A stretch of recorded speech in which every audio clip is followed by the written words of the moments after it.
Normal साडीतला blouse शिवायला आला होता आणि ब्लाऊज कटिंग करतेवेळी ब्लाऊजच्या एका साईडला साडीतल्या कपड्याची किनारी होती.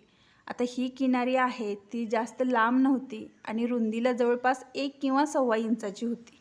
पट्टी जर डबल फोल्ड केली तर पायपिंग आपली व्यवस्थित येणार नाही, म्हणून मी काय केलं, पट्टीची एक साईड आहे ती 1/2 इंच मार्जिन पकडून स्टिच करून घेतली आणि दुसरी साईड आहे ती आपण पाठीचा भाग शिवला होता गळ्याला स्टिच करून घेतली. आता गळ्याला स्टिच करून झाल्यानंतर पूर्ण गळ्याला छोटे छोटे कट लावायचे.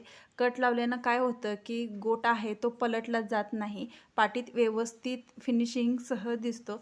त्यामुळं छोटे छोटे कट लावा आणि आपली ही पायपिंग अशा पद्धतीनं करून घ्या. खूप सुंदर अशी पायपिंग आपली बारीक अशी झालेली आहे. आणि साधा ब्लाऊज जरी असला आणि असं कॉन्ट्रास्ट पायपिंग किंवा साडीतल्या कपड्याचा पायपिंग केला तर ब्लाऊजला खूप सुंदर छान असं लुक येतो.